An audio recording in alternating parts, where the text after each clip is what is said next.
สวัสดีครับมาถึง EP ที่107กันแล้วนะครับผมสำหรับ EP ที่107นี้เรามาทำตัวหนังสือสไตล์ Candy Can อย่างนี้กันดีกว่าครับผมวิธีการทำนะครับผมเราไปเริ่มทำกันเลยครับเริ่มแรกนะครับผมเรามาที่เครื่องมือนี้ก่อนได้เลยครับ Rectangle Grid Tool นี้ครับผมเลือกเครื่องมือมาแล้วก็ทำการดับเบิลคลิกไปในพื้นที่ว่างนะครับเลือกขนาดความกว้างความสูงแล้วก็ตัวตารางนะครับอันนี้ผมเลือกไว้ที่ขนาดที่100พิกเซลคูณ100พิกเซลนะครับส่วนจำนวนเนี่ยก็เลือกเป็น2คูณ2นะครับเราก็จะได้เป็นตารางอย่างนี้ขึ้นมาครับผมจากนั้นนะครับให้ไปที่ Object นะครับเลือก Ungroup ครับผมแล้วก็เลือกอีกครั้งหนึ่งนะครับมาที่ Panel Pathfinder นะครับเลือกตัว Device นะครับผมแล้วก็ทำการ Ungroup เขาอีกครั้งหนึ่งนะครับผมตอนนี้ตารางสี่เหลี่ยมของเราเนี่ยก็ได้ทำการแยกกันแล้วนะครับคราวนี้เราก็จะใส่สีของเขานะครับผมเดิมนี้ก็เป็นสีฟ้านะครับคราวนี้ผมขอเป็นสีแดงแทนแล้วกันนะครับจะได้เห็นซึ่งความแตกต่างนะครับแล้วก็ในตารางเนี่ยเขาจะเป็นสีสลับกันนะครับผมก็จะเป็นแดงเทาแดงเทานะครับผมเมื่อเราได้อย่างนี้แล้วเราจะมาปรับมุมโค้งตรงนี้นะครับ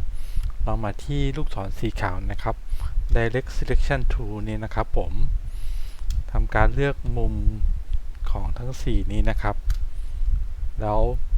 ปรับเข้ามาให้หม่นๆครับผมจากนั้นก็เลือกทั้งหมดนะครับมาที่ Object นะครับเลือกกลุ่มเขานะครับผมให้เข้ามาอยู่ด้วยกันเลยแล้วหลังจากนั้นเราจะทำการซ้ำรูปนี้ขึ้นมานะครับโดยการกดปุ่ม Alternate ครั้งไว้แล้วก็เลื่อนรูปมาทางขวานะครับผมเพื่อการทำซ้ำรูปนะครับคราวนี้เราก็เลือกทั้ง2รูปมาด้วยกัน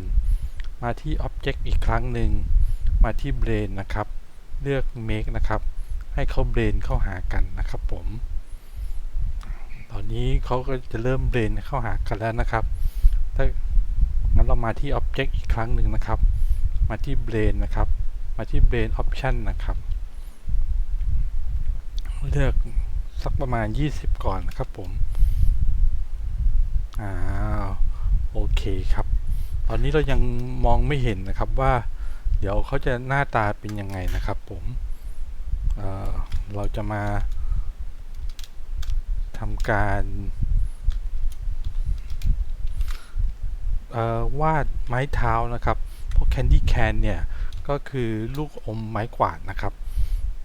ให้ลูกกวาดไม้เท้านะครับก็จะเป็นโค้งๆนะครับเราจะมาที่ Pencil Tool เนี่ยครับผมแล้วก็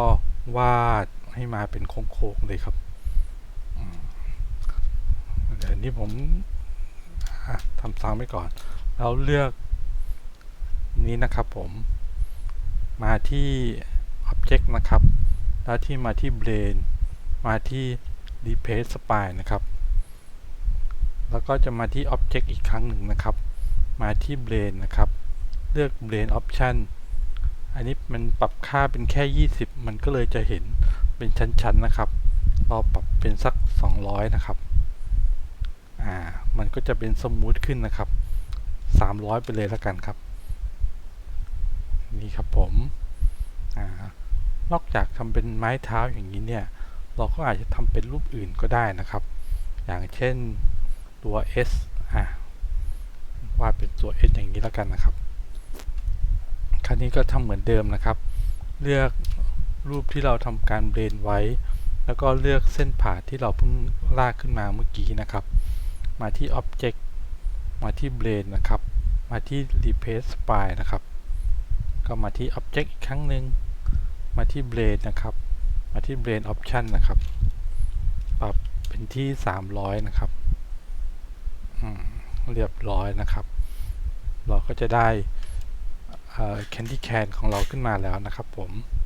เป็นไงบ้างครับสำหรับ EP นี้ไม่ยากเลยใช่ไหมครับผมเพื่อนๆก็ลองเอากลับไปทำกันดูนะครับผมแล้วถ้าเกิดชอบ EP นี้ฝากกดไลค์กดแชร์กด Subscribe ด้วยแล้วกันนะครับสำหรับ EP หน้านั้นจะเป็นเรื่องอะไรฝากติดตามด้วยแล้วกันนะครับสำหรับ EP นี้สวัสดีครับ